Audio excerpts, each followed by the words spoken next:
ये देखिए 42 अक्टूबर 20।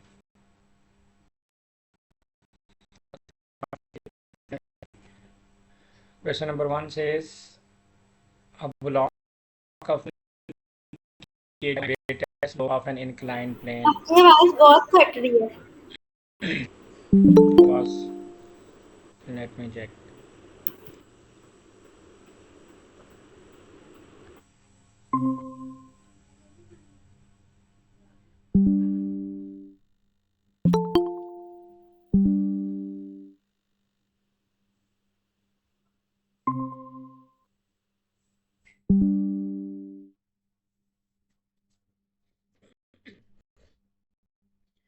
ये देखें question number 1। A block of mass 115 kg slides down a line of greatest slope of an inclined plane. The top of the plane is a vertical part जिसकी height आपको 1.6 metre दिखाई गई है। Speed of the block जो है ना ये बेटा 2 मीटर पर सेकेंड है। तो आपने बताना है कि उसकी नीचे वाली स्पीड भी बता दी गई है। Work done against resistance. जब भी आप ये वर्ड देखोगे तो कौन सा फार्मूला बेटा आपने लगाना है? पहले आप इंक्लाइन प्लेन बनाओ। क्वेश्चंस में आपने हमेशा यही चीज़ बनानी है, इंक्लाइन प्लेन आपने बनानी है। और इंक्लाइन प्लेन में आपने इस टाइप का क्वेश्चन तो आप स्ट्रांग हो जाना चाहिए। ये आप इंक्लाइन प्लेन बनाओगे, इंक्लाइन प्लेन के अंदर यहाँ पर बेटा आपने थीटा लिखना है और यहाँ से एक बॉल है जो कि ऊपर से नीचे की तरफ आ रहा है। यहाँ से ये बॉल नीचे की तरफ आ रहा है बेटा, ये ऐसे, और ये नीचे की तरफ अप्रोच करेगा। ये इस बॉल ने यहाँ पे पहुँचना है। अब ये बॉल ऊपर से नीचे की तरफ जाना बेटा जी, ये आ रहा है। तो यहाँ पे जो डिस्टेंस कवर होगा उसे हम डी कहेंगे। अब आवाज़ क्लियर है? जी। अब देखें, उसने, आप सबसे पहले जब ये चीज़ लिख लो, अब उसने स्टार्ट में स्पीड दे दी है बेटा। स्टार्ट में उसने आपको स्पीड दे दी है यू, जो कि है हमारे पास 2 मीटर पर सेकेंड। आप इंफॉर्मेशन लिखो। जब स्पीड होगी तो यहाँ पे बेटा आपके पास हाइट भी है। अब यहाँ पर आपने हाइट गिवन है और वो 1.6 मीटर है। तो ये आपका स्टार्ट है। इन दिस क्वेश्चन ए इसको लिख दें और यहाँ पर आप इसको बी लिख दें। तो बी में जब पहुँचता है तो बी पे भी स्पीड है 4 मीटर पर सेकेंड। तो यहाँ पर आपके पास जो वी है वो 4 मीटर पर सेकेंड है। और इस मतलब है कि यहाँ पे काइनेटिक एनर्जी भी होगी। जब ये सारी इन्फॉर्मेशन लिख लो तो आपने कहना है कि भाई यहाँ पे क्योंकि आपके पास ये कांस्टेंट स्पीड के साथ आ रहा है और कोई फॉरवर्ड फोर्स तो लिखी ही नहीं है यहाँ पर। तो जब फॉरवर्ड फोर्स मेंशन ही ना हो तो वो होती ही नहीं है। ड्राइविंग फोर्स यहाँ पे ज़ीरो है क्योंकि मेंशन ही नहीं है। तो जब ये दो, फिर वर्क वाला फार्मूला, उसने वर्क पूछा है तो जब भी वो वर्क लिख देनी है।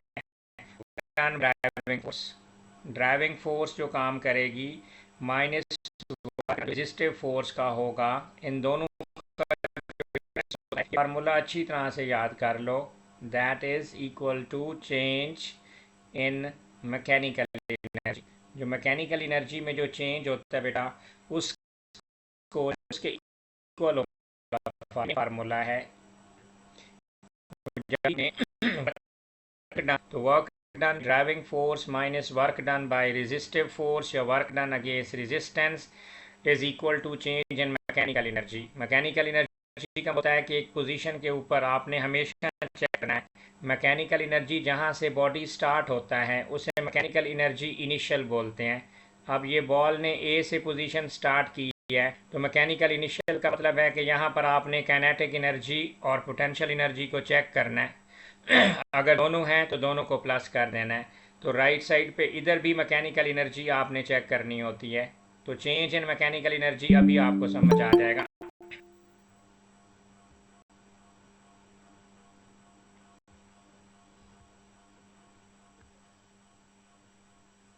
हर चैप्टर से रिलेटेड बेटा जो फार्मूला है वो आपने अच्छी तरह से याद रखना है। जब भी वर्क डन एनर्जी की बात आएगी आपने ये वाला फार्मूला लिख देना है। अब ड्राइविंग फोर्स तो है ही नहीं, तो work done by driving force बेटा जी लेफ्ट साइड पे ये ज़ीरो लिख दो। Work done by resistive force या वर्क डन अगेंस्ट रेजिस्टेंस हमने कैलकुलेट करना है।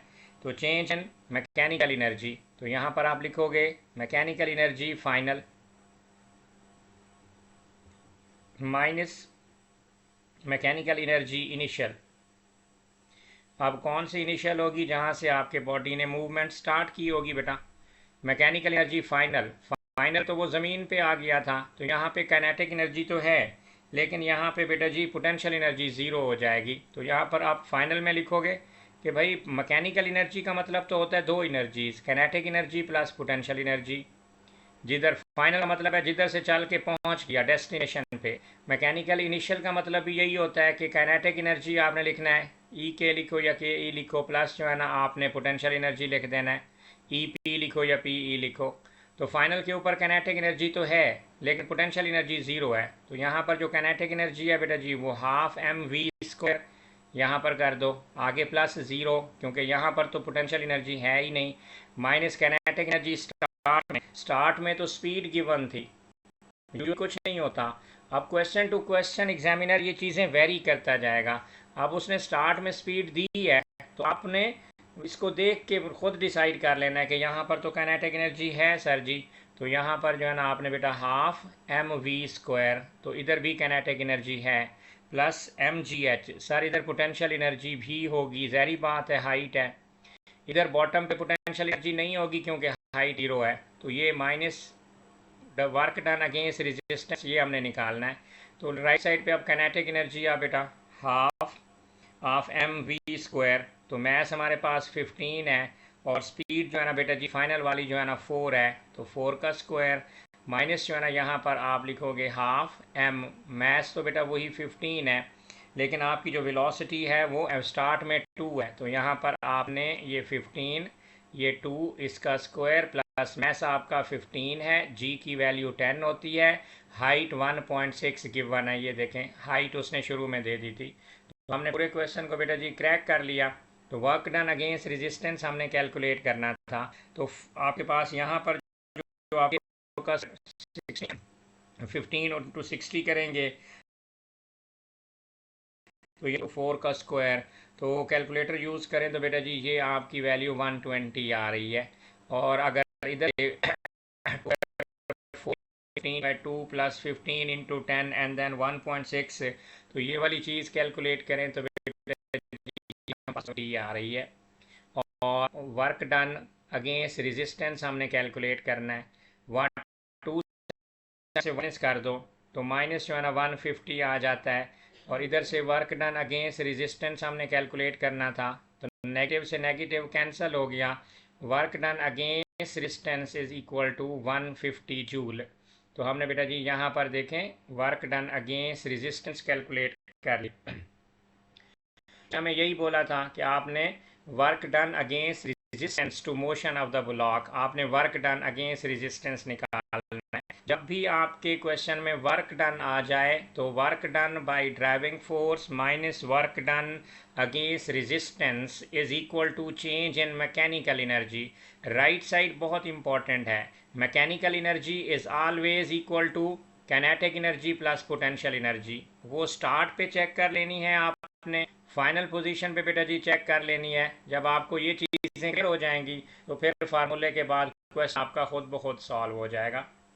तो इसका आंसर 150 जूल है। अब हम जो है ना बेटा जी क्वेश्चन नंबर 2 पे आते हैं। ये रेजोल्यूशन वाला क्वेश्चन है आपका। पहले जो है ना आपने ये देखो रिंग है और ये एक स्ट्रिंग के साथ, और इधर से ये स्ट्रिंग यहाँ पर, जब भी स्ट्रिंग होगी बेटा जी टेंशन होगी, तो यहाँ पर एक टेंशन प्रोड्यूस हो रही है, और नीचे स्ट्रिंग है तो यहाँ पर भी एक टेंशन प्रोड्यूस हो गई। अब जो है ना ये यहाँ पर रिंग के ऊपर जो है ना आपने जो है ना यहाँ पर, क्योंकि ये इसको इधर खिंचाओ यहाँ पर होगा वर्टिकल, और फिर वेट है तो एक नीचे की तरफ भी होगा, तो एक आपकी वर्टिकल रेजोल्यूशन ऐसे दिखानी है और दूसरी आपने ऐसे। अगर ये 30 डिग्री, ये जो स्ट्रिंग आपके पास जो है ना यहाँ पर ये जो डंडा है A to B वाला रॉड है, इसके साथ पैरेलल में ये चीज़ चल रही है, तो ये 30 डिग्री है तो इधर एंगल भी सेम होगा। तो यहाँ पर जो कंपोनेंट बनेगा वर्टिकल, तो वो टी का टी कॉज 30 बनेगा। रिंग के साथ मैं सिस्टम को रिजॉल्व कर रहा हूँ। This is your T cause 30, और नीचे जो है ना 40 डिग्री है तो इधर भी 40 डिग्री आएगा। तो ये टेंशन का जो दूसरा कंपोनेंट बनेगा वो बेटा जी टी कॉज 40 डिग्री बन जाएगा। अब आपने इधर से इसके वर्टिकल कंपोनेंट ऐसे डॉट डॉट डॉट लाइन ऐसे दिखा दें, और इधर डॉटेड लाइन से आप ऐसे चलते जाए। तो ये आपकी डॉटेड लाइन है। डॉटेड लाइन में आप वर्टिकल कंपोनेंट होंगे। अब जहाँ पर टी कॉस 30 है वहाँ पर टी साइन 30 भी होगा। जहाँ पे टी कॉस 40 है तो जहरी बात है बेटा वहाँ पे टी साइन 40 भी होएगा। तो ये वर्टिकल में इसी जब भी मैं डॉटेड लाइन या सॉलिड लाइन के ऊपर दो एरोज लगाऊंगा, इसका मतलब इस पे भी दो एरोज लगा रहा हूँ, क्योंकि इधर इसका मैस भी है। इस रिंग का मैस भी डाउनवर्ड एक्ट कर रहा है। तो इसका मतलब है कि एम जी, इस रिंग का जो मैस है वो नीचे एक्ट कर रहा है। तो नीचे वाला एरो दो डबल हेडेड एरोज में कन्वर्ट हो जाएगा, क्योंकि जब भी किसी एरो पे आप दो दफ़ा एरो का इसका हेड का निशान लगाएंगे वो दो कंपोनेंट को रिप्रेजेंट करेगा। इस आर के ऊपर मैंने एक एरो लगाया तो वो टी कॉस 30 को रिप्रेजेंट कर रहा है। तो यहाँ पर हमारे पास जो है ना जी टी साइन 30 यहाँ पे लिख दो। This is T sine 30 degree एक कंपोनेंट। फिर जो है ना दूसरा टी साइन 40 डिग्री। अब ये आपके पास जो है ना टी साइन 40 डिग्री भी बन गए। अब इस रिंग के लेफ्ट राइट पे देखो, इस रिंग के राइट पे 2 न्यूटन की फोर्स है। साइन यूजुअली हमारा साइन कंपोनेंट आता होता है। यहाँ पर हमने हमने सिर्फ एंगल को फॉलो करना है। ये 30 डिग्री तो टी कॉस 30 ऊपर एंगल के साथ जो कंपोनेंट होता है वो हमेशा cos वाला होता है। तो 5 नंबर उसने कहा कि आपने टेंशन और लिखा, पहले कंपोनेंट लिखा करें। लिखना क्या है, आप ऐसे एरो लगाया करें। एरो लगाने के बाद इधर जो है ना ब्रैकेट लगा दिया करें। अब रे के राइट पे 2 न्यूटन है, लेफ्ट पे दो फोर्सेस हैं, तो इक्वल का साइन लगाएं बेटा। राइट साइड पे आप लिखें 2 न्यूटन, साइड पे आपने दो चीज़ें लिखनी है। हमारे पास टी साइन 40 डिग्री है, टी साइन 40 डिग्री प्लस दूसरा आप लिख दें कि this is your T sine 30 degree. एक इक्वेशन बेटा बिल्डअप हो गई। पहले हॉरिजेंटल फोर्सेस को आपने रिजॉल्व कर लेना है बेटा। उसके बाद इसमें से अगर आप टी कॉमन ले लो, अगर आप टी यहाँ से कॉमन ले ले तो it will be like T sine 40 degree plus जो है ना बेटा जी sine 30 degree is equal to 2। तो इधर से मैं अगर टेंशन को सब्जेक्ट बनाऊँ तो you can divide two divided by जो है ना बेटा जी आपके पास आ जाएगा साइन 40 डिग्री प्लस जो है ना साइन 30 डिग्री। आप कैलकुलेटर आपके पास होना चाहिए बेटा जी। अगर कैलकुलेटर से अगर ये वाली वैल्यूज़ आप निकालें तो कैलकुलेटर आपको ये वाली 2 डिवाइडेड बाई साइन 40 करें। अपने कैलकुलेटर संभाल लें बेटा, खुद वेरिफिकेशन भी करें। तो कैलकुलेटर में जो वैल्यू दे रहा है 1.750106। तो हमने जो है ना 3 सिग्निफिकेंस तक लिखनी होती है। तो टेंशन को आप लिख सकते हैं 1.75 न्यूटन। उसने कहा था find the tension in the string, तो मैंने टेंशन बेटा जी डाल ली। हॉरिजेंटल कंपोनेंट से मुझे टेंशन मिल गई। अब वर्टिकल कंपोनेंट के अंदर ऊपर की तरफ टी कॉस 30 है, नीचे की तरफ एरोज में दो कंपोनेंट हैं, एक टी कॉस 40 और एक एम जी। तो अब हम जो है ना वर्टिकल कंपोनेंट को जब कंसीडर करेंगे तो आप एग्जामिनर को दिखाओगे यहाँ पे लेफ्ट साइड पे एक वर्टिकल एरोज बनाना है और बस ब्रैकेट लगा देनी है। That's enough for the examiner कि भाई देख लो, हमें लिखने की ज़रूरत ही नहीं है कि considering vertical component, considering horizontal component. वो देख सकता है, उसे नज़र आ रहा है कि स्टूडेंट ने लेफ़्ट साइड पे हॉरिजेंटल एरो लगाया हुआ है और इधर से वर्टिकल एरो है। जब मैं वर्टिकल एरोज लगाकर ब्रैकेट को क्लोज कर दूं, दैट इज़ अंडरस्टूड कि I am talking about the vertical component of the forces. So T cos T, ऊपर मेरे पास सिर्फ टी कॉस 30 था, तो यहाँ पर मैं टी कॉस 30 लिखूंगा कि upward force T cos 30 is equal to downward दो एरोज थे, एक एम जी था बेटा और दूसरा जो है हमारे पास टी कॉस 40 था। दूसरा हमारे पास टी कॉस 40 डिग्री। तो अगर आप टी कॉस 40 को बेटा जी लेफ्ट साइड पे लेकर आ जाएं तो this is T cos 30 degree. बस देखते जाओ, साथ साथ पॉइंट्स लिखते जाओ फार्मूलाज, और मंडे को ये फिज़िकल मैंने ये सारी चीज़ें आप लोगों से करवाने हैं, यही पेपर। और ये सारे पेपर्स जो है ना, अभी ये एक दो छुट्टियों में ईद में ये सारे अपलोड कर दूंगा, 23 24 वाले।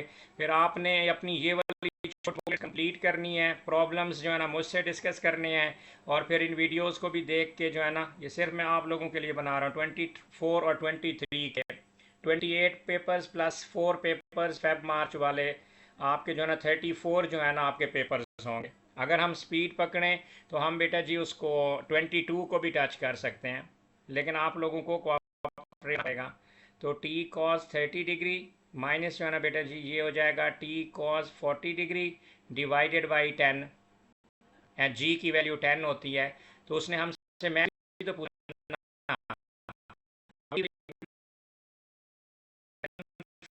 टी की वैल्यू इंटू डिवाइडेड बाई 10, ये सारा काम हमें कैलकुलेटर करके देगा। तो ये बेटा कैलकुलेटर वैल्यू दे रहा है, वो है हमारे पास 0.0175 kg। 3 सिग्निफिकेंट फिगर तक हमने आंसर दे देना है। तो यहाँ पर उसने हमसे मैथ्स पूछी थी, तो मैंने मैथ्स भी बेटा कैलकुलेट करके दे दी। उसने टेंशन पूछी थी, तो मैंने टेंशन भी बेटा उसको कैलकुलेट करके दे दी। देखें 5 मार्क का क्वेश्चन है। रेजोल्यूशन के अंदर left side is equal to right, up forces is equal to downward forces, just M. तो एम की वैल्यू भी मैंने फाइंड आउट कर दी बेटा, और प्लस जो है ना हमने इसमें टेंशन भी निकाल ली। सर यूनिट लिखना होता है? लाजमी बेटा, यूनिट नहीं लिखोगे तो वो तो हो सकती हैं, क्या पता मैथ्स क्या है। आपने हॉर्सेस बताए हुए हैं, बिल्लियाँ हैं, बकरियाँ हैं, what are these, what is M. दुनिया में फिज़िक्स में स्पेशली कोई भी क्वांटिटी आप निकालोगे, अगर उसका केजी मैथ्स है तो केजी नहीं लिखोगे, टेंशन है तो न्यूटन नहीं लिखोगे, तो एक नंबर अपना करवा बैठोगे। तो न्यूटन हर फिज़िक्स बेटा डिस्क्राइब करती है, उसकी क्वालिटी क्वांटिटी उसकी जो है ना नेचर बताती है। एम क्या है, आप अगर कहो कि डी इज़ इक्वल टू 3, अब 3 अगर खाली छोड़ दोगे तो फिजिक्स वाला क्या पूछेगा कि ये 3 क्या है, टॉयज हैं, कार्स हैं, क्या है, एनिमल्स हैं, थिंग्स हैं। आप साथ लिखोगे सपोज मीटर, तो वो कहेगा yes D is the distance and distance is measured in metre in SI units. तो आप यूनिट्स लाजमी लिखने हैं, फिजिक्स कर रहे हो चाहे मैथ्स कर रहे होंगे, फिजिक्स यूनिट्स के बगैर जो है ना बेटा कुछ भी नहीं होना, आप लोग को लाजमी लिखना है। तो क्वेश्चन नंबर 3 के अंदर बेटा जी आ जाए, सिर्फ resolution work energy power system आपको हेल्प आउट करता जाएगा। देखें फिर स्लाइडिंग इंक्लाइंड प्लेन आ गई है। तो जब भी इंक्लाइंड प्लेन आ जाए तो अपने माइंड में सबसे पहले मैकेनिकल एनर्जी को बिठा लो। Mechanical energy is always equal to kinetic energy बेटा plus potential energy. Mechanical energy is equal to kinetic energy plus potential energy. आपके सामने ये पेपर्स बेटा सारे मैं सॉल्व करने की इसलिए सिर्फ आपको ये शो करना चाह रहा हूँ कि ये मुश्किल नहीं है, सिर्फ मैनेज करना सीख जाओ। तो और एक ही स्टोरी है M1 के अंदर, S1 के अंदर भी अपना एक वही स्टाइल है, आप कर चुके हो, इसमें कुछ नहीं है ज़्यादा अजाब। सिर्फ जो बच्चा सीख जाएगा तो वर्क डन देखो, फिर वर्क डन की बात कर रहा है। तो जब भी वो ये बातें आपको वर्क डन नज़र आए तो बेटा जी सबसे पहले यहाँ पर फार्मूला लिखो। क्या फार्मूला है, जब भी हम वर्क को देखेंगे तो मेरे ईमान वर्क डन बेटा ड्राइविंग फोर्स लिखेंगे, फिर माइनस क्या लिखेंगे, work done against resistive force is equal to change in mechanical energy. ये तो हमारी मेन इक्वेशन है, जो कि मैजिकल इक्वेशन बच्चे इसको कहते हैं। यही तो हमें बचा जाएगी, 5 नंबर का क्वेश्चन हो, 7 नंबर का क्वेश्चन हो, वर्क आपको नज़र आ जाए, कहीं पे स्पीड नज़र आ जाए, तो समझ जाना कि ये वाली मेन इक्वेशन हमें हेल्प आउट करेगी। अब इस इक्वेशन को अप्लाई करने से पहले हम अपनी डायग्राम को ज़रा रिजॉल्व करते हैं कि इसमें जो है ना ये देखें डबल डबल एंगल उसने दे दिया है। तो जब उसने डबल एंगल दे दिया है तो जी इसका जो है ना आपने क्या करना है, ये यहाँ पर वेट की जो रेजोल्यूशन हम करते होते थे mg, तो इसका बिल्कुल नीचे 10 kg है। तो mg को ना मैं अब शॉर्ट का 10g लिखूंगा। जैसे वेट ना, वेट आपका बेटा mg होता है, तो आदत बना लो मैस जो भी होगा ना उसके साथ 10g मतलब m, तो जहाँ पर भी मैस होगा 2 kg तो उसको लिखो 2g, और 10 kg है तो लिखो 10g। वो जब आदत बन जाएगी ना आपकी मैस को वेट में कन्वर्ट करने, 10g का मतलब है कि 10 को मल्टीप्लाई करना है अभी, और जी मैकेनिक्स के अंदर 10 मीटर पर सेकेंड स्क्वायर होता है। तो पहले मैं 10 को देख रहा हूँ, फिर लगाना चाह रहा था, लेकिन 120 की न्यूटन के साथ इसको ऊपर की तरफ खींचा जा रहा है। अब इसको 20 के ऊपर जो है ना, ये ऊपर की तरफ वो खींच रहे हैं, वेट आ रहा है। तो अब यहाँ पर जो सिर्फ ऊपर जो आर होता है, नॉर्मल रिएक्शन फोर्स, वो आर आपने ऊपर बनाना है, और आर के अपोजिट आपको पता है एम जी कॉस थीटा होता है। ये 30 डिग्री तो ये भी 30 डिग्री, इसके अपोजिट तो आपने एम जी कॉस थीटा लिखना है। अब मैं आपको एक ट्रिक सिखा चुका हूँ कि एम जी की बजाय आपने एम, अगर जो एम की जो वैल्यू होगी 10 है तो 10 जी कॉस थीटा लिखो, या आदत बना लो कि कॉस 30 है तो 10 जी कॉस 30 लिखो। मैथ्स ये एम जी कोई बच्चा भूल भी जाएगा ना, तो उसका मसला हल हो जाएगा कि हमने अगर W is equal to M G होता है, तो M अगर इस क्वेश्चन में 10 है तो 10 जी, तो वेट 10 जी होगा। तो जी साथ अटैच करना सीखो, माइंड में ये क्रिएट करो। अब इसका जो वर्टिकल कंपोनेंट होता है जी, अब ये देखो ये चीज़ हमारे पास हो गई। अब जी दूसरे नंबर पे हमने देखना है कि भाई और क्या चीज़ है हमारे पास। ये 20 डिग्री की रेजोल्यूशन हमें अलग से करनी पड़ेगी। ये जो 120 न्यूटन की फोर्स है, इसमें जो 20 डिग्री के साथ हॉरिजेंटल कंपोनेंट बनेगा जो इसको ऊपर की तरफ खींचेगा, तो वो तो 120 कॉस 20 डिग्री होएगा बेटा। This is 120 cos 20 degree. अब इसका वर्टिकल कंपोनेंट इस आर वाले अटैच हो जाएगा, तो इधर आप लिख दो 120 साइन 20। तो इस 20 डिग्री का वर्टिकल कंपोनेंट ऊपर जा रहा है, तो आर के साथ मैंने दो एरोज लगा दिए। हॉरिजेंटल अप द प्लेन जो है ना 120 कॉस 20 हमारे पास बेटा जी बन चुका है। अब 10 जी कॉस 30 के साथ जो है ना आपका एक हॉरिजेंटल कंपोनेंट भी होगा। अब देखो, अगर यहाँ पर अगर हम देखें, यहाँ पर अगर मैं इस तरह से एक इंक्लाइंड प्लेन बनाऊँ, ये यहाँ पे, और यहाँ पर जो है ना ये एक ट्राई एंगल देखो ये वाली बना दूँ, इधर जो डिस्टेंस है वो 5 मीटर का ट्रैवल हुआ पड़ा है। तो यहाँ पर आपका जो डिस्टेंस है वो 5 मीटर है। ये ट्राई एंगल है रानिया रिहान बेटा। तो यहाँ पर एंगल आपके पास जो है ना ये 30 डिग्री, क्योंकि इंक्लाइंड के साथ तो 30 डिग्री है। तो मुझे हाइट भी तो चाहिए होगी ना, तो अगर मुझे हाइट चाहिए तो यहाँ पर मैं 100 का लगा दूंगा। तो मैं sine 30 degree is equal to perpendicular over hypo. तो आपका परपेंडिकुलर हाइट है, हाइपो आपके पास बेटा जी 5 मीटर है, तो आपके पास जो हाइट आ जाएगी वो 5 इंटू साइन 30 डिग्री आ जाएगी। तो मेरे पास जो आपके पास जो है ना ये आ गई, हाइट मैं निकाल लूँगा। 5 इंटू साइन 30 मेरे पास हाइट है। जब मैं पोटेंशियल एनर्जी मुझे चाहिए होगी, उसके लिए मुझे हाइट चाहिए होगी। यहाँ पर देखो बेटा जी, मैंने ये सारी की सारी चीज़ें जो है ना आपकी यहाँ पर ये रेजोल्यूशन एग्जामिनर को दिखा दी। अब एग्जामिनर कहेगा यस सारी चीज़ें बता दी, दैट्स फाइन। अब एग्जामिनर को कोई एतराज़ नहीं है, हमने अपने मार्क्स सिक्योर कर लिए हैं। अब जस्ट वैल्यूज़ को आपने पुट करना है बेटा जी। अब ड्राइविंग फोर्स ये ऊपर की तरफ जा रहा है। अब ड्राइविंग फोर्स में देखो, ड्राइविंग फोर्स में इस बॉक्स को 120 की न्यूटन की फोर्स ऊपर की तरफ खींच रही है, तो ये मेरी ड्राइविंग फोर्स हो गई ना, एफ डी हो गई, और 5 का डिस्टेंस कवर अप कर रही है। कमला होता है फोर्स इंटू डिस्टेंस, थोड़ी होता है। अब यहाँ पर जो आपके, अब यहाँ लिखो कि भाई work done by driving force का मतलब है कि ड्राइविंग फोर्स इंटू डिस्टेंस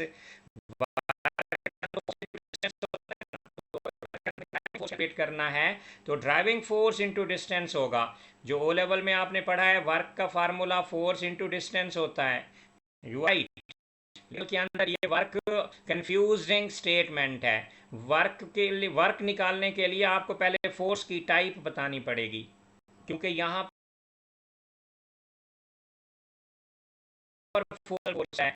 तो आपने कहना है कि सर अगर work done by driving force होगा तो डिस्टेंस से ड्राइविंग फोर्स मल्टीप्लाई करेगी, minus work done against resistance. ये चेक करते हैं, गिवन है तो लिख लेते हैं, नहीं तो ये भी निकालेंगे। उसने बोला हुआ है 200 joule of work, 200 joule of work done against the force. Against force मतलब वर्क डन बाय आर पर रेजिस्टेंस वाला गिवन है, तो डब्ल्यू आर की वैल्यू क्वेश्चन के अंदर मौजूद है। तो यहाँ पर आप लिख दो 200 जूल, कि हमें लेफ्ट साइड का ये वाली इंफॉर्मेशन मौजूद है। अब चेंज इन मैकेनिकल एनर्जी का मतलब होता है फाइनल मैकेनिकल एनर्जी। जहाँ पर बॉडी होता है तो final mechanical energy minus initial mechanical energy. और मैकेनिकल एनर्जी में एक एनर्जी नहीं होती, काइनेटिक प्लस पोटेंशियल का सम होता है। तो इनिशियल मैकेनिकल एनर्जी आपके पास, अब देखो बॉडी अगर जो है ना बेटा जी रेस्ट में पड़ा हुआ था, कोई फोर्स नहीं थी, कोई हाइट मैयर नहीं थी, इस पॉइंट जा रहा था, जिस पॉइंट पे वो पड़ा हुआ है, अगर यहाँ पर कोई मूवमेंट, कोई हाइट और स्पीड मेंशन नहीं है, तो यहाँ पर आप लिख दिया करो कि भाई काइनेटिक एनर्जी ज़ीरो और पोटेंशियल एनर्जी भी ज़ीरो कंसीडर, क्योंकि उसने इधर की हाइट ही नहीं बताई। अगर हाइट मेंशन होती तो हम इस बॉक्स की पोटेंशियल एनर्जी को कंसीडर करते। तो mechanical energy is always equal to kinetic energy of that body plus potential energy. Kinetic energy is always due to motion, due to speed. Potential energy is due to height.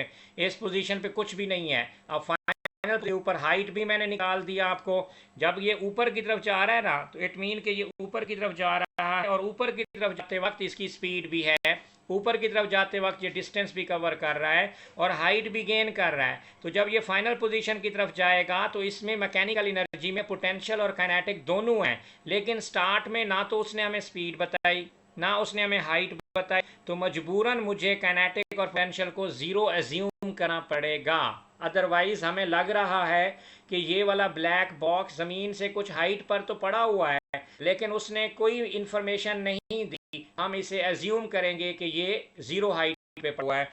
अब आप initial kinetic energy को तो बेटा G zero कर दो, क्योंकि हमें कोई इन्फॉर्मेशन नहीं है जब ये बॉक्स ऊपर की तरफ जा रहा है। फाइनल के अंदर तो आप कहेंगे सर दोनों चीज़ें हैं, half M V square speed, find the speed.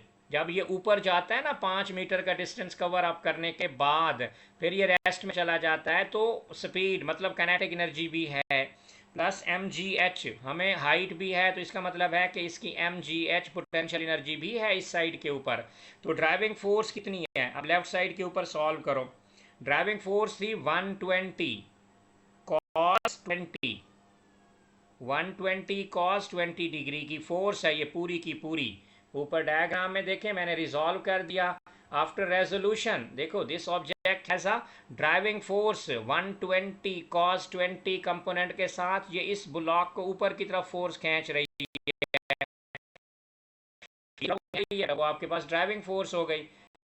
तो अब डिस्टेंस कितना है सर, 5 मीटर। तो यहाँ से -200 हमारे पास वर्क, तो लेफ्ट साइड आप आंसर निकालो, तो आपके पास 120 इंटू 5 कर दो, जो है ना ये लेफ्ट साइड पे 600 आ जाएगा। 600 इंटू कॉस 20 डिग्री माइनस जो है ना बेटा जी 200 is equal to half M.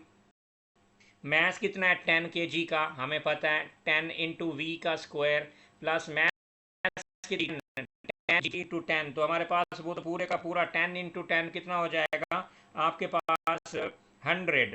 अब m इंटू जी तो 100 हो गया, इंटू हाइट, हाइट कितनी है, हाइट का एक एक्सप्रेशन बना दिया था, हाइट 5 sin 30, तो हाइट इज 5 sin 30। तो यहाँ पर आप पोटेंशियल एनर्जी निकालनी है तो मसला हाइट के लिए हो जाता है, तो यहाँ पर आप लिख दोगे कि सर ये 100 और उसके बाद 5 sin 30 आप लिख देंगे यहाँ पर, this is your 5 sin 30 height M G H. अब जो है ना कहानी सिंपल है, अब इस पूरे एक्सप्रेशन को आपने यहाँ पर माइनस करना है। लुक, अब ये आपके पास है 600 cos 20, कैलकुलेटर आपके पास है बेटा, तो आपको परेशान होने की क्या ज़रूरत है, जितनी बड़ी ये प्लस हो रही है तो इधर आकर जो है ना ये माइनस हो जाएगा, ये माइनस हो जाएगा, आपके पास जो है ना पूरी की पूरी वैल्यू यहाँ पर लिख दो अपने आप को, ये 100 इंटू 5 जो है ना बेटा जी हो जाएगा sin 30 डिग्री, और ओवर जो है ना ये ओवर क्या हो जाएगा, ओवर आपके पास ये 2 1 2 5, अब ये इधर नीचे 5 आएगा, इधर v का स्क्वायर है, स्क्वायर ख़त्म करने के लिए इस पूरे एक्सप्रेशन को अंडर रूट डाल दो, तो वेलोसिटी हमने निकालनी थी। अब अपना कैलकुलेटर पकड़ लो, उस पर आपने 600 cos 20 डिग्री माइनस 200 इकट्ठा काम करो, minus 100 into 5 into sine 30 divided by 5 whole answer under root करेंगे तो बेटा जी आपके पास आंसर आएगा 4.77107। लेकिन हमने इसको जो है ना 3 सिग्निफिकेंट फिगर तक लिखना है, 4.77 मीटर पर सेकेंड, क्योंकि यूनिट नहीं लिखोगे मुफ्त में अपना नंबर आपने गंवा देना है। तो दिस इज़ दैट वेलोसिटी जिससे वो वाला बॉडी ऊपर की तरफ जा रहा था और उसने 5 मीटर का डिस्टेंस भी कवर किया था। लुक यहाँ पर देखें, अजीब सा मुश्किल सा वर्ड प्रॉब्लम टाइप बच्चों को लगता है कि ये क्वेश्चन जो है ना मुश्किल होते हैं। मैकेनिक्स मुश्किल नहीं है बेटा। देखें 10 kg का ब्लॉक है जो पहले रेस्ट में पड़ा हुआ था, अब इसके ऊपर 120 की फोर्स लगी, सारा सिनेरियो अब आपको समझ आना शुरू हो जाएगा। ऊपर की तरफ खींचा गया तो वर्क डन वाला magical equation, work energy principle या इसको मैजिकल इक्वेशन बोल दो, this is your magical equation. I must say कि this is a magical equation. ये आपको बड़े से बड़े प्रॉब्लम से निकाल जाएगी। अब देखो आप इसको मैजिकल इक्वेशन को आपने सिर्फ यूं ही याद रखना है, work done by driving force minus work done against resistance is equal to change in mechanical energy. Work done हमें पता है फोर्स इनटू डिस्टेंस होता है, work done by driving force है तो ड्राइविंग फोर्स इनटू डिस्टेंस होगा। Work done against resistance F R into D होता, अगर ना होता तो मैं म्यू आर लगाता, लेकिन इधर वो वाला इशू ही नहीं था, पूरे का पूरा उसने वर्क डन अगेंस्ट रेजिस्टेंस दिया हुआ था। तो I just placed value of the work done against resistance that is 200। तो हमने आगे बेटा सिंपल कैलकुलेशंस की। मैकेनिकल एनर्जी को पक्का माइंड में बिठाओ, mechanical energy is not a single energy, mechanical energy is the sum of two energies, kinetic energy plus potential energy. किसी भी पॉइंट के ऊपर अगर आप मैकेनिकल एनर्जी को कैलकुलेट करना चाहो तो मैकेनिकल एनर्जी को प्लस, तो आपने हमेशा जब मैं फार्मूला लिखूंगा मैजिकल इक्वेशन, हमारी मैजिकल इक्वेशन क्या कहती है sir, work done by driving force minus work done against resistance is equal to change in mechanical energy. तो मैकेनिकल एनर्जी में चेंज, इसका मतलब है final mechanical energy minus initial mechanical energy. तो आप फिर फाइनल मैकेनिकल एनर्जी में दो एनर्जीज को देखोगे कौन सी है, इधर तो सब कुछ जीरो हो गया था, ना ही काइनेटिक थी ना ही पोटेंशियल थी, दोनों जीरो थी। यहाँ पर थी, यहाँ पर काइनेटिक भी थी। मैकेनिकल एनर्जी में I am not considering single energy, mechanical energy दो चीजों का सम होती है, kinetic energy plus potential energy. तो इनिशियल और फाइनल ये मोला कुछ इक्वेशन जो मैकेनिक्स के मुश्किल से मुश्किल वाले क्वेश्चन आपके लिए सॉल्व करके देगी। तो देखो नेक्स्ट क्वेश्चन के अंदर आप आए, ये साथ साथ चीज़ें अपने बेटा लिखते जाएं, पॉइंट्स अपने जहन के अंदर ये कॉन्सेप्ट बिठाएं। जैसे ही ये कॉन्सेप्ट आपका स्ट्रांग होएगा, मैकेनिक्स मैं कहता हूँ ना बच्चों ने मेरे साथ जिन्होंने कोऑपरेट किया है विद इन 10 डेज मैकेनिक्स के अंदर ए स्टार वो अपना क्लियर कर चुके थे। तो इतनी एफर्ट अगर मैं आप लोगों के लिए बेटा कर रहा हूँ तो ये चीज़ पूरी कोऑपरेशन के साथ आपका फ्यूचर है। अब देखें दूसरा क्वेश्चन देखें, a particle of P of mass इतना lies rest on a rough, जब रफ की बात आएगी तो फ्रिक्शन होएगी। A horizontal force of 1.2 Newton is applied to particle P given that P is in limiting equilibrium। Limiting equilibrium का मतलब होता है about to move। ये अगर कभी आपको परेशान करे तो इसका मतलब है कि body is about to move, body बस move करने वाला है।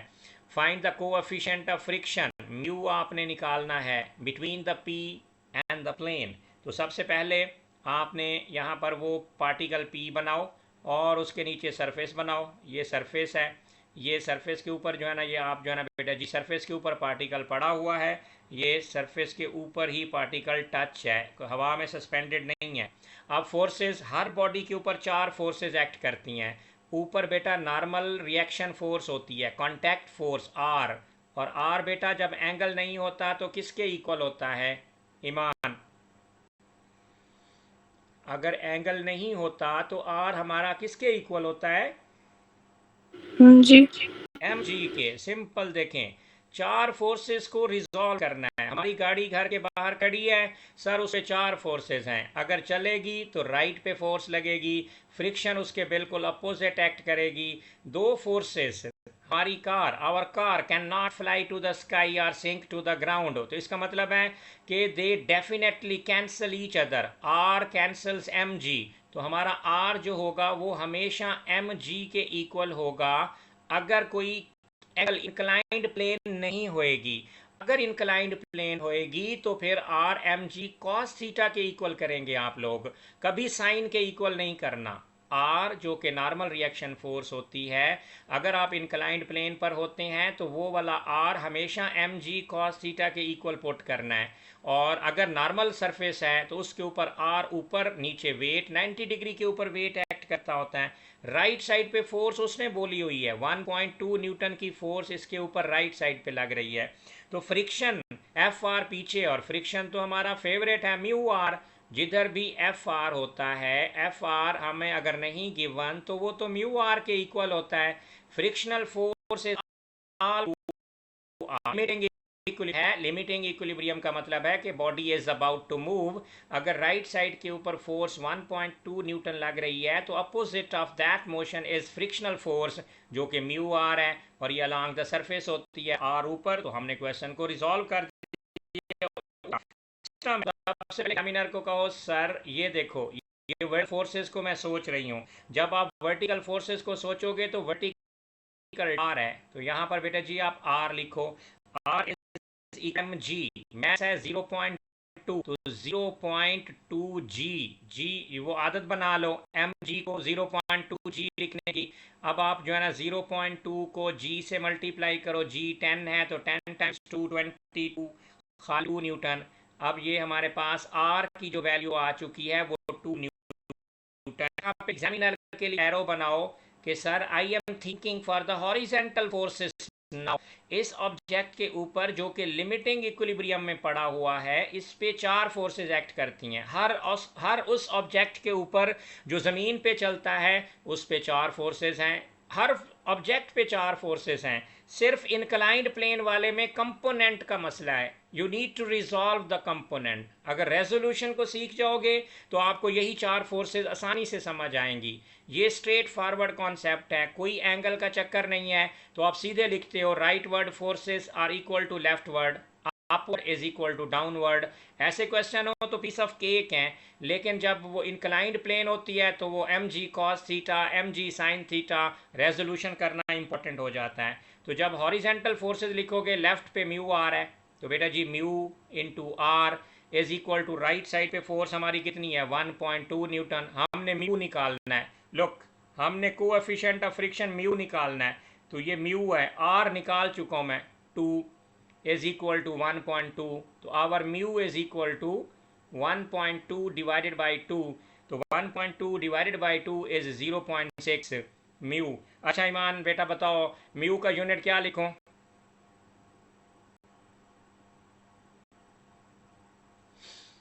कांस्टेंट ऑफ फ्रिक्शन का यूनिट क्या लिखूं?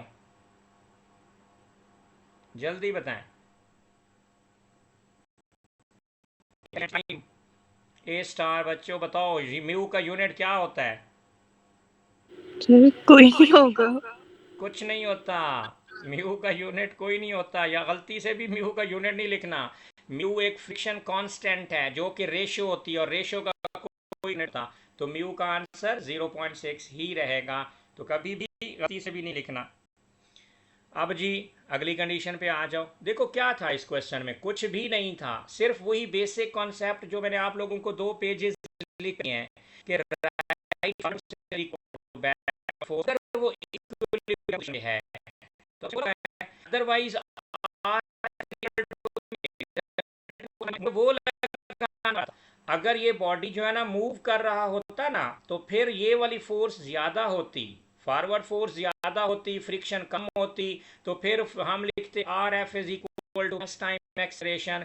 फिर वो क्वेश्चन एक्सेलरेशन की तरफ ले जाता है एग्जामिनर। ये तो सिंपल सिंपल था कि सिस्टम इक्विलिब्रियम में पड़ा हुआ है, लिमिटिंग इक्विलिब्रियम, और limiting equilibrium is about move. अभी तो करना था उसने, तो हमने आसानी के साथ अपनी ये सिक्योर कर लिए। अब क्या कहता है that the coefficient of friction of the plane, अब उसने म्यू चेंज कर दिया है। पहले म्यू हमने 0.6 निकाला, अब देखें उसने म्यू का बोला 0.3 है। Find the distance travelled by P in the third second of its motion. 4 number का क्वेश्चन है, तो देखिए मोशन के थर्ड सेकेंड के अंदर। अब लुक, अब यहाँ पर आते हैं, कोई मुश्किल नहीं है, सिर्फ कॉन्सेप्ट क्लियर करो। ये बॉडी बेटा आपका पड़ा हुआ है राइट साइड के ऊपर, इस बॉडी के ऊपर जो है ना 1.2 न्यूटन फोर्स हमने लगाई हुई थी, और ऊपर ना आपने वही चीज़ कहनी है कि सर आर ऊपर होता है, एम जी जो है ना नीचे होता है, और इसके ऊपर फ्रिक्शन जो होता है, और सब म्यू जो है ना 0.3 है, तो उसको आर लिख दो। अगर मैं जैसे W is equal to M G होता है, मैं m अगर 2 है तो मैं उसको 2 जी लिखता हूँ। तो वैसे ही अगर फोर्स आपकी म्यू आ रहा है, तो मैं फ्रिक्शनल फोर्स में म्यू की जगह देखो, म्यू की क्लियर हो नहीं, अगर कहीं पे लिखा हो 0.3 आर, तो आपको समझ आ जाए कि 0.3 is mu, that is the coefficient of friction. तो ये 0.3 आर लिख दिया। मैं हर स्टाइल में आपको वैल्यू लिख कर दिखाऊंगा, ताकि आपको पता चले कि किस तरह से हम मूव कर सकते हैं इसके ऊपर। एग्जामिनर आपको जिस रंग में भी ले जाए, आपने नहीं ट्रैप होना कि वो हमें कंफ्यूज करना चाह रहा है। कभी कभी सिर्फ 0.3 आर होगा, आप कहेंगे पता नहीं ये क्या चीज़ है, तो म्यू आर में म्यू की वैल्यू भी पुट करके दे देता होता है एग्जामिनर। तो कभी भी परेशान नहीं होना उसके साथ। तो ये आपके पास जो है ना जा रहा है, ओके। आगे जो है ना फर्स्ट सेकंड, अब पहला सेकंड यहाँ पर जो है ना ये जा रहा है, तो इधर लिख दो कि ये जब राइट पे 1.2 न्यूटन इसको लेके जा रही है, तो इसमें आप लिखो फर्स्ट सेकंड। अब उसने कहा कि third by third second of its motion, तो पहले लिखो फर्स्ट सेकंड। फर्स्ट सेकंड में अगर ये यहाँ पर है, फिर उसके बाद मोशन का सेकंड, सेकंड उसने टाइम को इन्वॉल्व कर लिया है, तो 3 पोजीशंस पे इस बॉडी को घुमा के रख दो। पहला सेकंड हो गया, फिर यहाँ पर आप लिख दो कि भाई सेकंड सेकंड, जो दूसरे वाला सेकंड होगा वो यहाँ पे। अब उसके बाद जो है ना यहाँ पे आप लिख दो जी थर्ड सेकंड उसका। अब हमने डिस्टेंस निकालना है जी। सबसे पहले रिजल्टेंट फोर्स, अब बॉडी मूव कर रहा है, रिमेंबर दिस, जब बॉडी मूव करेगा ना तो इक्विलिब्रियम नहीं होगा, और अगर इक्विलिब्रियम नहीं होएगा तो रिजल्टेंट फोर्स हमारी माँ है, वो न्यूटन का सेकेंड लॉ आ जाएगा फौरी तौर पर। रिजल्टेंट फोर्स हमारी माँ है, ओके। जब रिजल्टेंट फोर्स हमारी माँ है तो देखो माँ जीरो तो नहीं हो रही, नहीं हो रही सर, मूव कर रहा है, और कांस्टेंट स्पीड नहीं है। अगर कांस्टेंट स्पीड होती तो इक्विलिब्रियम बिल्डअप हो जाता, तो ऊपर वाला पार्ट हमने इक्विलिब्रियम में ही किया हुआ है। तो लिहाजा बी केयरफुल, कब मैस इनटू एक्सेलरेशन जीरो होगा, जब एक्सेलरेशन जीरो होगा तब स्पीड कांस्टेंट होएगी। किसी चीज की स्पीड कांस्टेंट होती है तो वो इक्विलिब्रियम पोजीशन में मूव कर जाता है। हमारे पास क्या होता है, रिजल्टेंट फोर्स क्या होती है। रिजल्टेंट फोर्स का फार्मूला भी मैंने कल परसों आपको कहा था, रट्टा मार लो, driving force minus F R. Resultant force तो हमेशा ड्राइविंग फोर्स, अलीना जो आप कह रही थी बता रहे थे concept, D F driving force minus frictional force is resultant force, और रिजल्टेंट फोर्स ही हमारी माँ है। तो मैस 0.2 है, इनटू एक्सेलरेशन का हमें पता कोई नहीं है, ड्राइविंग फोर्स 1.2 न्यूटन है, माइनस फ्रिक्शनल फोर्स की जगह पे मैं डायरेक्ट लिख दूं 0.3 R is equal to 0.2 into acceleration.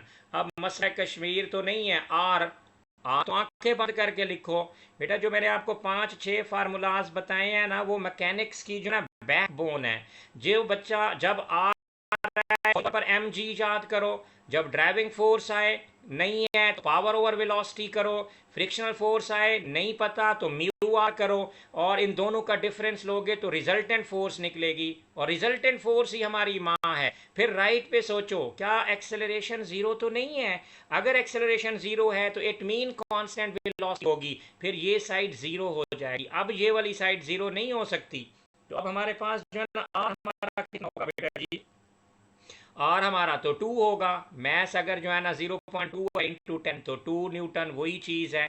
अब यहाँ पर आप लिखोगे जी 1.2 माइनस जो है ना बेटा जी 0.3 इंटू आर की वैल्यू बेटा 2 है, इंटू 0.2 इंटू एक्सेलरेशन। अब मैं यहाँ से पहले लूँगा लेफ्ट साइड पे, इनका डिफरेंस मेरे पास क्या आ जाएगा जी 0 पॉइंट जो है ना 6 divided by 0.2 is equal to acceleration. तो acceleration is equal to 3 meter per second square.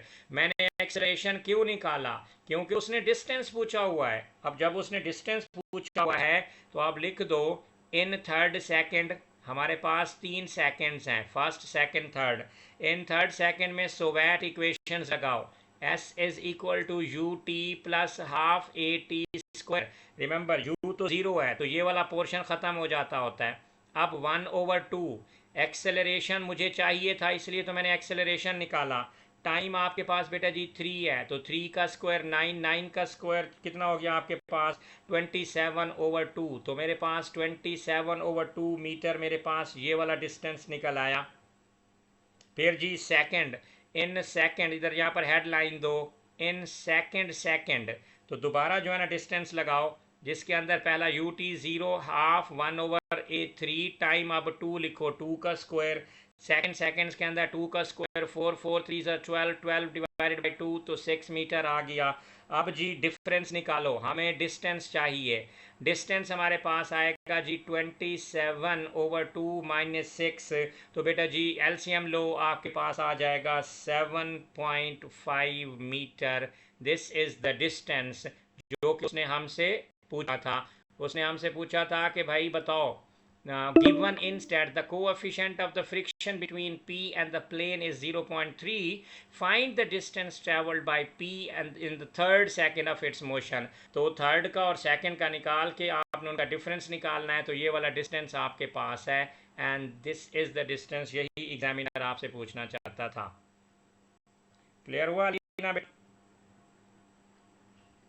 जी मैंने कहा आपको मैं I will make it happen कि आपको मैकेनिक्स लगेगी कि जो है ना ये इतनी फ्लुएंसी के साथ, इतनी स्पीड के साथ अपनी कमांड लेकर आ जाओ। तो ये वाले दो M1 S1 आपके लिए गिफ्ट हैं। अगर आप इसको पक्का कर लो तो आपका स्टार है। P3 तो सब तो है ही कुछ और कहानी। अगर ये स्ट्रॉन्ग स्ट्रेंथ बन गए तो फिर P1 सारे बच्चों का अच्छा होता है। मैं आपको बता दूं, P1 P3 प्रैक्टिस के साथ साथ P1 जो प्योर मैथमेटिक्स है वो बहुत अच्छी हो जाती है ऑटोमेटिकली। 75 में से 72 73 दे रहे होते हैं। वो अच्छे अच्छे बच्चे M1 में रगड़ा खा जाते हैं, S1 में उनको जब प्रॉपर तरीके से नहीं करवाया जाता, और यही बोलते हैं टीचर बेटा ये हो जाएगा। और फिर एंड पे जब M1 अपना असली रूप दिखाता है ना, तो फिर जो है ना टीचर बताते हैं और एंड पे बच्चा सर करके बैठा होता है। किया जाता है S1 के साथ भी यही हाल होता है कि S1 बहुत आसान है बेटा, कोई नहीं आपका ये वाला होता है ना, एक डिमॉन्स्ट्रेशन ये हाथ में नहीं आते तो लेकिन बेस तो है ना।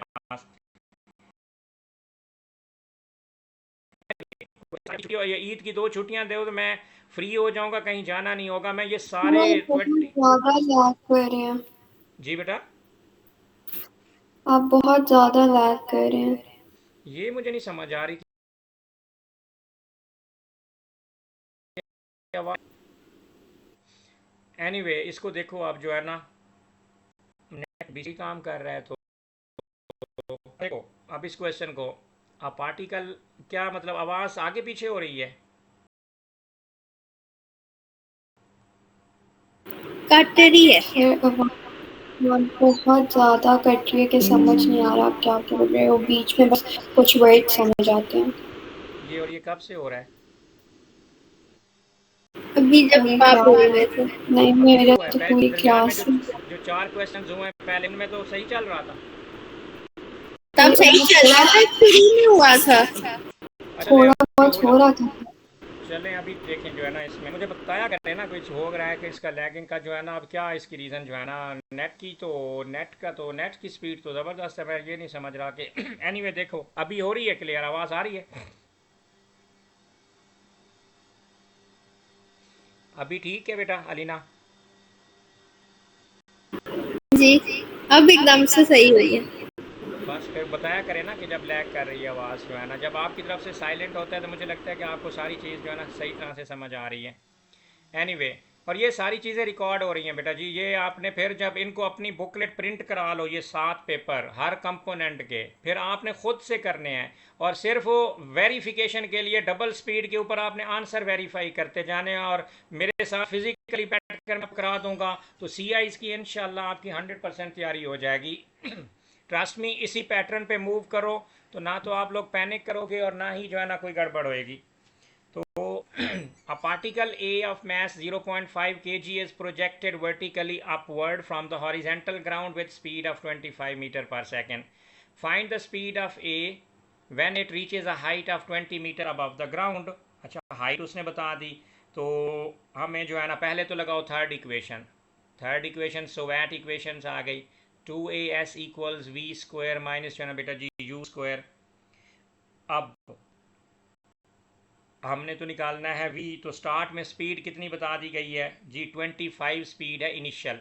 तो आप तो v स्क्वायर निकालना है, तो यहाँ पर आप बेटा जी लिख दो 25 का square is equal to 2 into ए।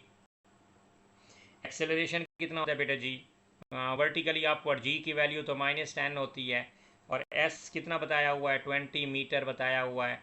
तो यहाँ से 25 को उधर लेकर चले जाओ, तो भैया जी आपके पास जो ना जो v आ जाएगा v स्क्वायर, ये हो जाएगा 200 इंटू जो है ये 400 माइनस 400 प्लस 25 का स्क्वायर मेरे ख्याल में 625 होता है। तो 625 से 400 निकाल दो तो 225 आ जाएगा। तो v square is equal to 225, और ये तो v is equal to 15 metre per second. Clear, 2 marks हमारे सिक्योर हो गए। हमने दो सिर्फ स्पीड निकालनी थी, वेटिवेंस लगाई और फिर फाइनल वेलोसिटी निकाल के दे दी। लगे लैक हो रही है, मुझे बता देना है, आपने रोक देना है।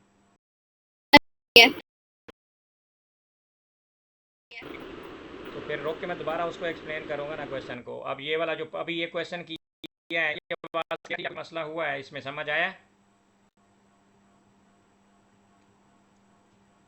जी।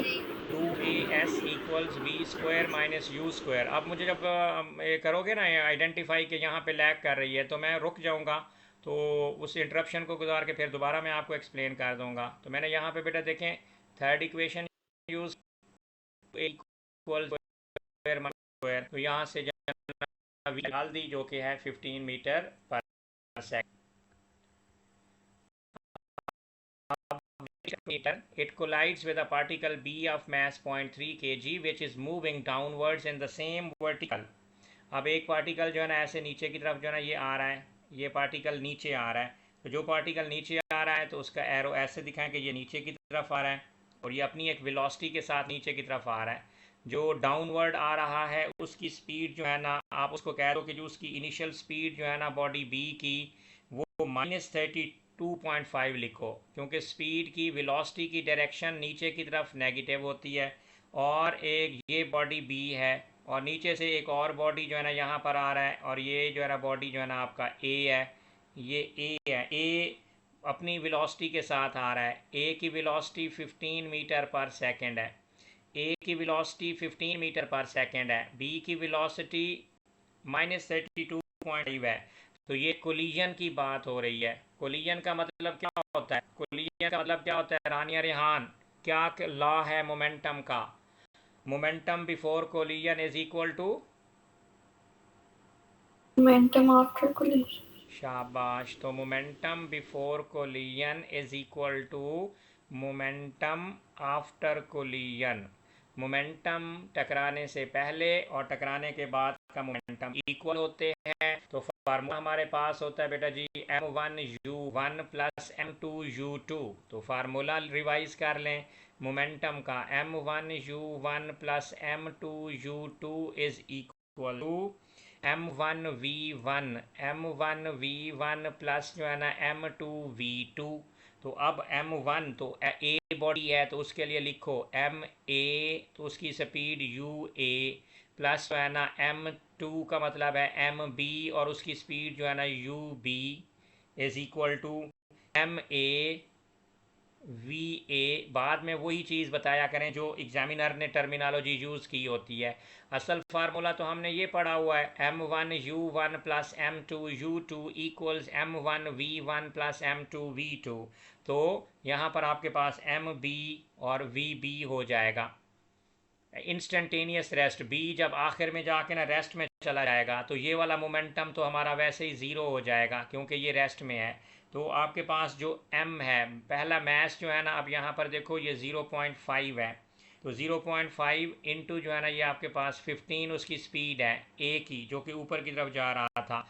अब प्लस जो है ना 0.3 दूसरे का मैस है, लेकिन उसकी वेलोसिटी नेगेटिव है, -32.5, -32.5 is equal to right side math तो वही है 0.5 वी ए। अब इसकी जो है ना फाइंड द वेलोसिटी ऑफ ए, तो हमने वी ए निकालना है बेटा। इधर आप कैलकुलेटर यूज़ करना है तो इट विल गिव यू 7.5। यहाँ पर आपको माइनस जो है बेटा जी कैलकुलेटर से यूज़ करो तो -9.75 डिवाइड बाई जो है ना 0.5 आ जाएगा। तो ऑब्जेक्ट ए की वेलोसिटी, तो ऑब्जेक्ट ए की वेलोसिटी बेटा हमारे पास आ जाएगी 4.5, तो -4.5 meter per second is velocity of object A. जब वो कर गए उसने कहा था शो करना है, ये देखो शो कर दिया हमने कि उसकी वेलोसिटी 4 मीटर। तो momentum before collision is equal to momentum after collision. Momentum का बोला, एक टॉपिक मोमेंटम का भी शामिल है। तो हम तो सारे, हमने तो फिजिक्स में मोमेंटम इतना डिटेल में पढ़ा हुआ है, in elastic collision, speed of approach, speed of separation. यहाँ पर इस टॉपिक में फिजिक्स वाले बच्चे को टॉप एज होता है, नॉन फिजिक्स वाले को इतनी डिटेल में मोमेंटम भी कंफ्यूज कर रहा होता है। तो हमने तो मोमेंटम बहुत ज़्यादा डिटेल पढ़ा हुआ है, तो मोमेंटम तो हमारे लिए कुछ भी नई चीज़ नहीं है। तो अब सी पार्टनर बेटा जी आ जाओ। Find the time interval between A and B reaching the ground. You should assume that A does not bounce when it reaches the ground. और ये बाउंसिंग वाला केस भी नहीं है। मतलब अगर आपके पास दो बॉडीज़ हैं, ये वाला बॉडी आपके पास जो है ना ये A है, ये भी नीचे अर्थ की तरफ जा रहा है, ग्राउंड की तरफ जा रहा है जी 4.5 मीटर की स्पीड के साथ। तो यहाँ पर आप उसकी स्पीड भी लिख दो। एग्जामिनर को जब तक डाटा लिख कर दोगे ना तो आसानी से जो है ना चीज़ें उसको समझ आ जाएंगी कि बच्चे को फुल कमांड है। बी इज इक्वल टू, ये डाउनवर्ड आपके पास आ रहा है और अर्थ से जो है ना ये ज़मीन से जो डिस्टेंस है इनका वो हमें पता है कि 20 मीटर है। अब ये ऊपर से नीचे आ रहे हैं। तो अब बॉडी बी को देखो, body B is equal to, आपने उसके लिए, हमने बी के लिए जो है ना डिस्टेंस लगाना है, तो distance speed B, body B के लिए s is equal to you t. U zero है तो सीधा लिख दिया करें हाफ ए टी स्क्वायर। तो डिस्टेंस हमारे पास 20 है is equal to 1/2 into 10 into t का square. 2 1s are 2, 2 5s are 20 को 5 से डिवाइड करो इज इक्वल टू टी का स्क्वायर 4। तो t is equal to 2 second. तो पहला टाइम हमारे पास आ गया 2 second. Find the time interval, हमने टाइम इंटरवल निकालना है। अब बॉडी ए के लिए बेटा जी निकालेंगे टाइम। एक बॉडी वो नीचे ऊपर से नीचे आ रहे हैं तो फॉर ए के लिए फिर लगाओ s a is equal to you t. अब यू हमारे पास है 4.5, अब इसको ज़ीरो नहीं करना, s is equal to U T plus half A T square. तो डिस्टेंस तो वही है 20। अब आपके पास है ये 4.5 टी, आपके पास जो है ना प्लस 1/2, ए की वैल्यू बेटा होती है 10 इंटू टी का स्क्वायर। तो यहाँ से ये 5 हो जाएगा, तो 5 प्लस 4.5 आपके पास यहाँ पर ये लिखेंगे जी 4.5 टी प्लस जो है ना ये आपके पास आ जाएगा 5 टी का square, it is equal to 20। तो ये क्वाड्रेटिक पूरी इक्वेशन को अगर हम जो है ना 5 से डिवाइड कर दें तो ये आपके पास आ जाएगा टी का स्क्वायर प्लस जो है ना 0.9 टी, और आपके पास जो है ना आ जाएगा ये 20, ये 4 आपके पास था तो माइनस जो है ना 4 इज इक्वल टू 0। अब आप इसके ऊपर क्वाड्रेटिक फार्मूला लगाएं तो आपके पास टी के आंसर, क्योंकि डायरेक्ट क्वाड्रेटिक फार्मूला लगा देंगे, टी के दो आंसर कैलकुलेटर आपको बता रहा है 5/2 और टी का आंसर बेटा जी आपके पास आ रहा है 8/5। तो आपके पास जो है ना ये 8/5 मतलब 1.6 होता है। तो इधर हमने 2 सेकेंड इंटरवल उसने पूछा है। तो इंटरवल का मतलब क्या है, दोनों टाइमों का डिफरेंस।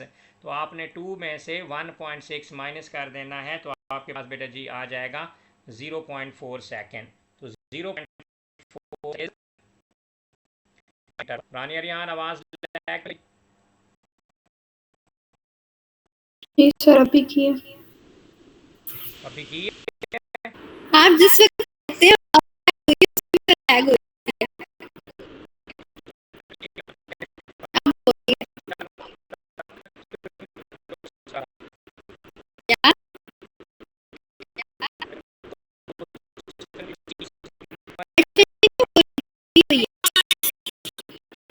मैं पूछता हूँ तो फिर क्या मसला है उसे। तो ये वाला जो है ना बेटा जी ये क्वेश्चन कंप्लीट हुआ। आपके पास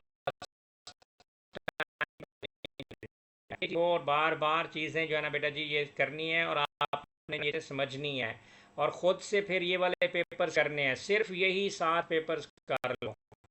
मैं बोल नहीं रहा आपको प्रैक्टिकल में आपके साथ एग्जाम तक एक एक चीज़ आपको 2024 के भी पेपर आपको मैं सॉल्व करके दूंगा। पहले इस सारी जो मैंने आपको पैटर्न बताया मुश्किल तरीन आपके जो कंपोनेंट सिलेक्ट किए ना 23 के 7 कंपोनेंट सारे वेरिएंट ये सारे पहले मैं सॉल्व करके दूंगा। अब जब मंडे को आप लोगों ने M1 शुरू करना है ना फिजिकल क्लास में, ये सारी 7 की 7 जो वीडियोस हैं ये अपलोड मैं कर दूंगा। फिर समझें आपके पास 24 घंटे ये चीज़ होगी कि ये सर ने कैसे किया हुआ है। मैं अपने सामने पहले ज़ुबानी कराऊंगा, फिर संडे तक हमने M1 ख़त्म करना है। आप दरमियान में ईद भी है तो एक दो पेपर मंडे या ट्यूसडे को जो हम कर सकेंगे वो कंप्लीट करने के बाद फिर आपने घर में ये पेपर्स कंप्लीट करने हैं। जिसमें फंसोगे वीडियोस वो मैं आपको अपलोड आपके नेक्स्ट संडे तक M1 ख़त्म होना चाहिए और आपकी हेल्प के लिए ये सारी रिकॉर्डिंग कंप्लीट हो चुकी होगी। फिर नेक्स्ट वीक के अंदर हम बेटा जी P3 शुरू कर लेंगे और P3 के साथ भी बेटा मैंने यही काम करना है, एक वीक में P3 हम ख़त्म कर देंगे। फिर 20 अभी क्या डेट है, अभी है डेट हमारे पास 7 है। तो 7 तकरीबन 20 होगी, 25 भी नहीं हुई होगी।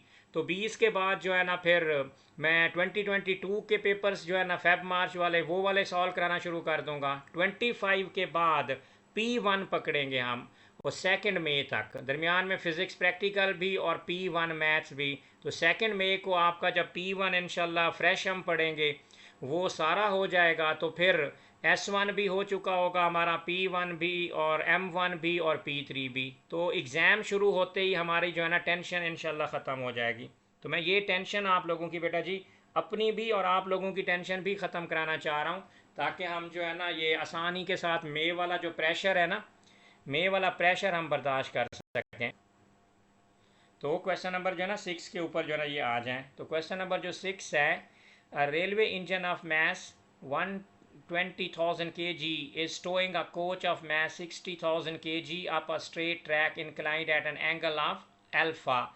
तो सबसे पहले जो है ना बेटा जी आप इसकी इंक्लाइंड प्लेन बना लें। यहाँ पर आपने ये इंक्लाइंड प्लेन बना ली, ये आपके पास इंक्लाइंड प्लेन है। यहाँ पर हमने ये इंक्लाइंड प्लेन बनाई, ये हमारे पास अल्फ़ा है। अब यहाँ पर जो है ना ये कोई ट्रैक, ये आपके पास जो है ना ये रेलवे इंजन है। लेट्स सी ये आपके पास जो है ना ये रेलवे इंजन हमारे पास, रेलवे इंजन ये ट्रैक के ऊपर जो है ना ये आ रहा है। अब ये इसके साथ एक कोच जो है ना टैग, ये कोच ये ग्राउंड के साथ ये वाली हमारी आपके पास साथ अटैच है, ये कोच है। और ये इसकी टेंशन इस डायरेक्शन में होगी, इसकी टेंशन जो है ना इस डायरेक्शन में होगी बेटा। तो ये टेंशन और ये टेंशन और इसके ऊपर जो फॉरवर्ड ड्राइविंग फोर्स है वो 125,000 की है और ये इसके ऊपर जो है ना 22,000 ये वाली न्यूटन गिवन है, 22,000 Newton.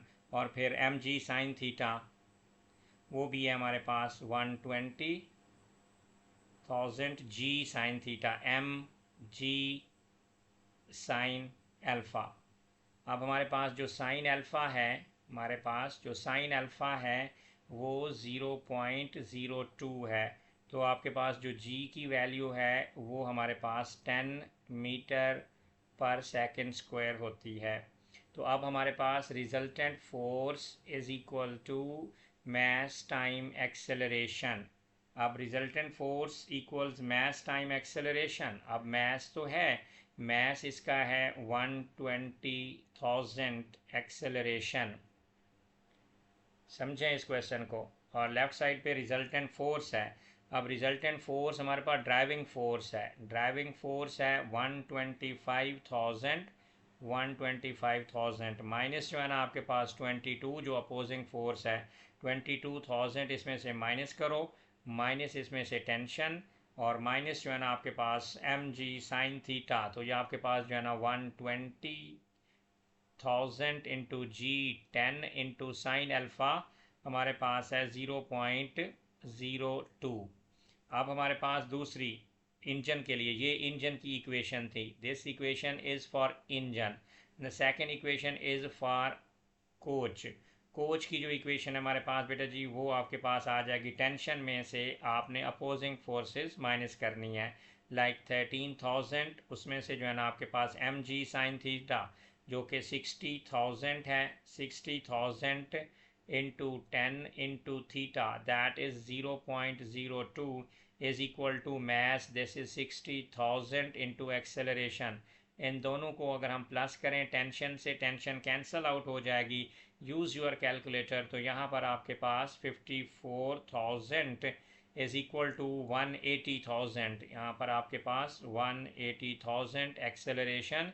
So acceleration is equal to 54,000 divided by 180,000। तो answer will be 0.3 metre per second square. So acceleration हमारे पास 0.3.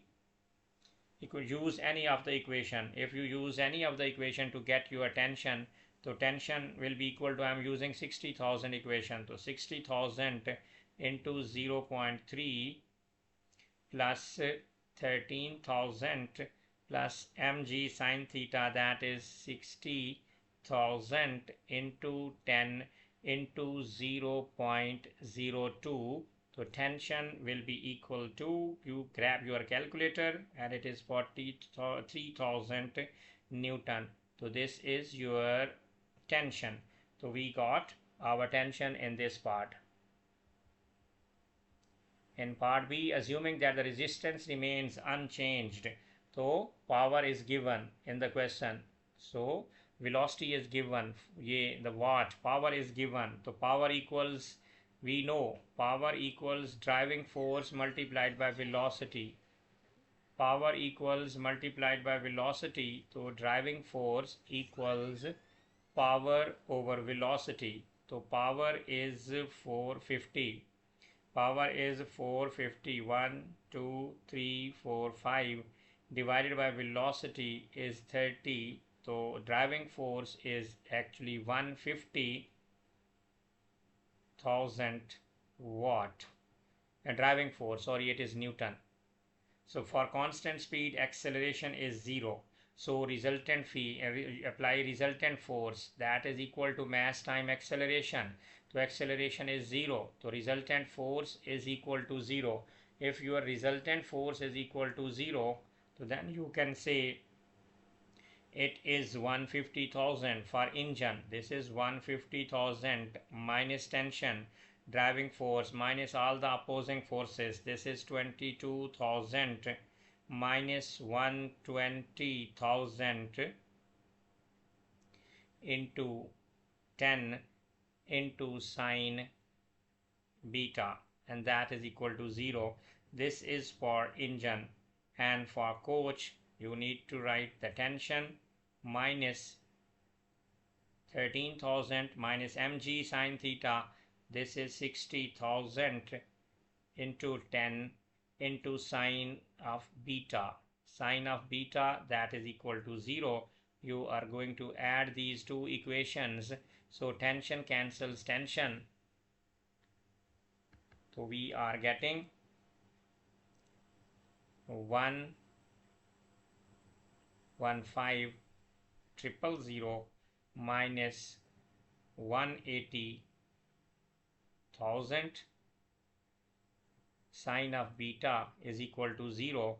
So 180,000 sine of beta is equal to 115,000.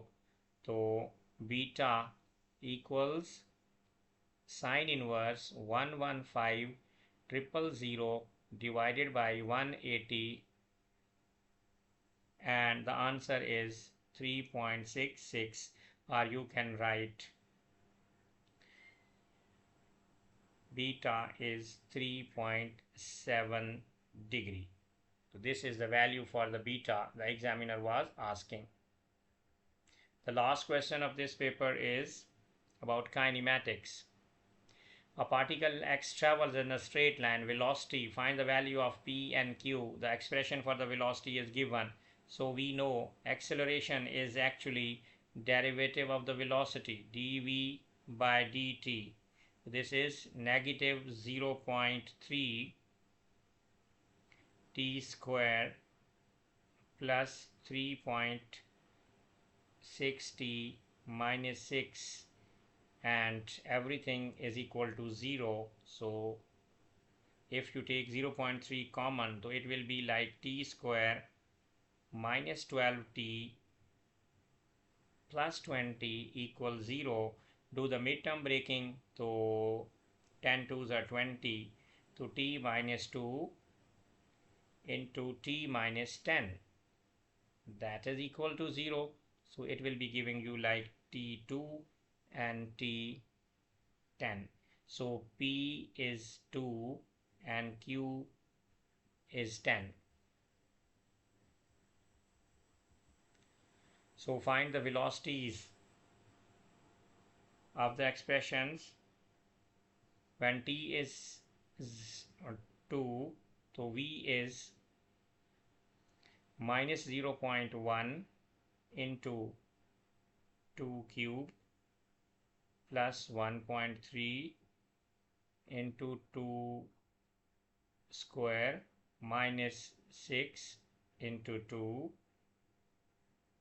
plus 5.6. So the velocity is 5.6.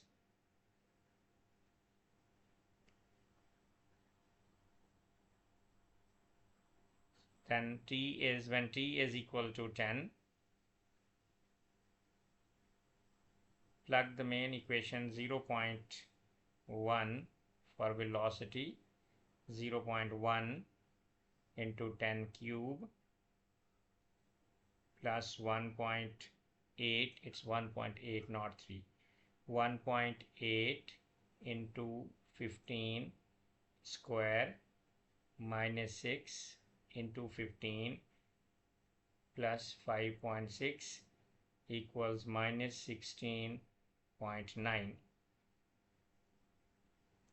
And when t is 15, so velocity is minus 0.1 into 15 cube plus 1.8 into 15 square minus 6 into 15, this is 10, plus this is 10, 5.6.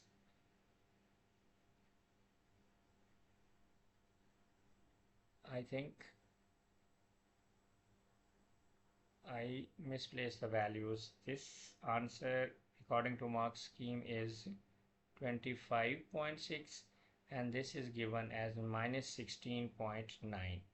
So now make the graph, and then we will be getting our, so look, this is the graph 5.6. it is, if it is here, so it is 2 4 6 8 10 12 and so on. So the graph will be like, here it is a 10 quadratic graph, and then 12 14 like this. So finally we will be getting our distance. Total distance is total area under the graph. So total distance will be equal to integration of 0 to 14 to minus 0.1 into t cube plus 1.8 t square minus 6t plus 5.6 to dt plus